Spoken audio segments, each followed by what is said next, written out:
Hey y'all. All right, I'm so excited for this video because it's a very minute topic, but it does make a big difference in the long run. So I posted about this on my Instagram story the other day, and I got a ton of messages, and this is something that I actually work with clients on a lot, is how to structure your training with your cardio. So this is gonna be most important when you are in a calorie deficit, because obviously if you're in a calorie deficit, you're eating less and you're also doing more cardio, but you're also still weight training, and you want to maintain your training intensity as well as your recovery. And so the problem is when you're in any kind of calorie deficit, your recovery is going to be a little bit less, as well as, of course, the amount of intensity that you can give to your training session or even your cardio session too.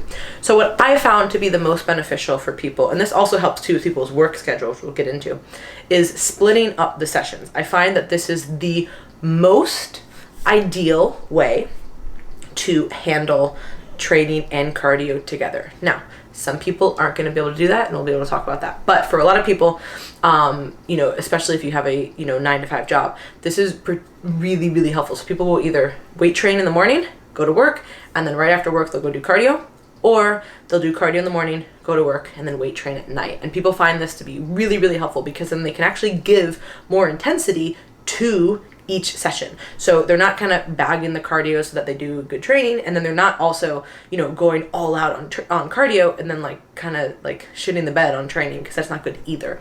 So both, that's not ideal. So if you can split them up completely, and that is going to be super awesome. Now, some people have the opportunity to train at lunch as well, and I don't know, obviously it just depends on people's schedule, but some of my clients tell me, oh, hey, I got to do cardio during lunch. So some people might have a little bit more flexibility there. So if you have that option as well, you can do that too. So best case scenario, you split them up. That way you're maximizing both cardio and training, both intensity and recovery. Now, you can't split that up. You don't have that kind of time. The gym's far, blah, blah, blah. I get it. Totally understandable. What should you do? Cardio first or cardio after? And this is kind of like the age-old question with resistance training, and does it affect, whatever. And I would honestly say that there is no right or wrong answer. It's going to depend on what works for you. And it also depends on how much cardio you're doing. So you're doing 20-minute sessions, I'm not really too worried if you're doing that before or after. Let's say even up to 30. 30 is kind of getting to that point where you could be tapping into this is a little bit exhausting, and then now training is going to be harder.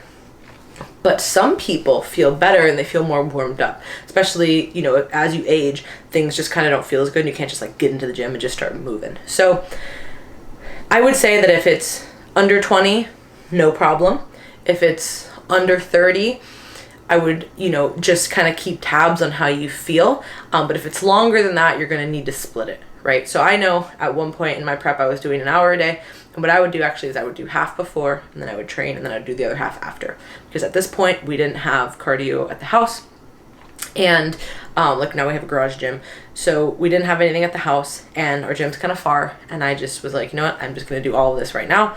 And that's what I did. So, some people also, though, will do all of it afterwards. So if you have a whole hour, right, I wouldn't necessarily recommend doing the hour first and then weight training. I just don't feel like that would be the best idea, unless you are trying to improve your endurance training the most, and then you're just trying to, train, weight train a little bit.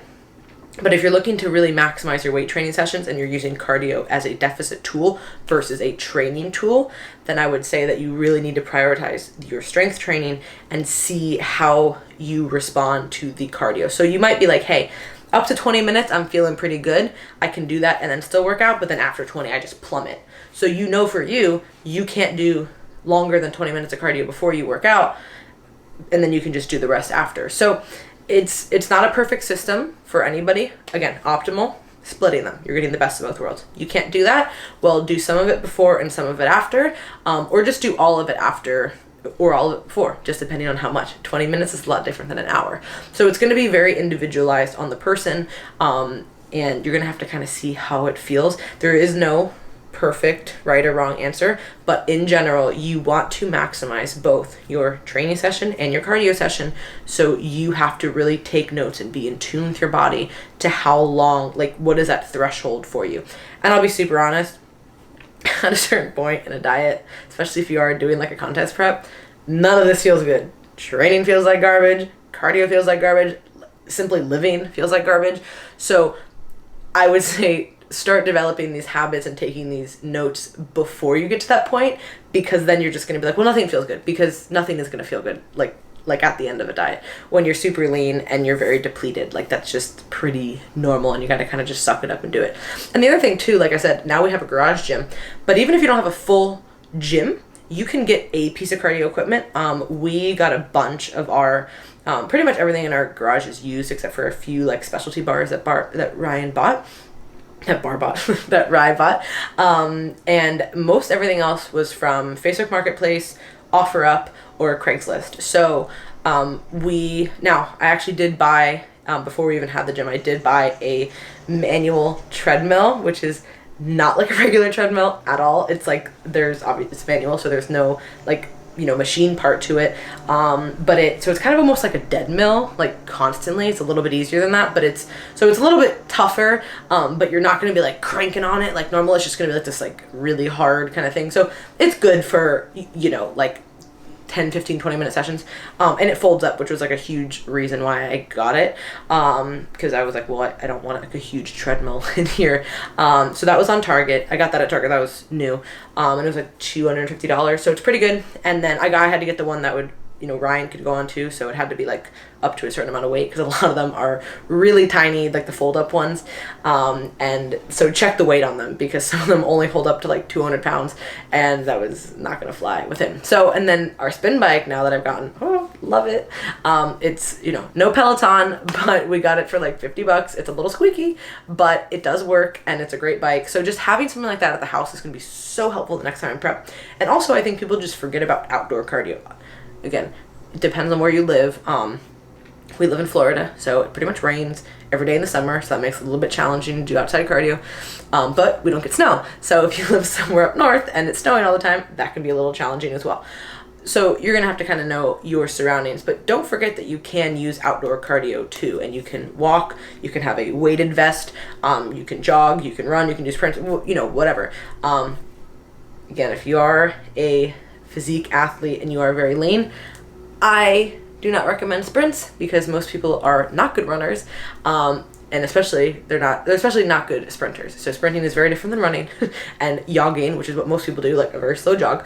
So if you're trying to sprint and you don't have the right technique and you're very lean, you're at a huge, incidence for injury. So I'd much rather people, if they're doing a HIIT or something like that, do it on something like a bike where there's very low impact, and less risk for injury. But anyways, that was kind of a tangent.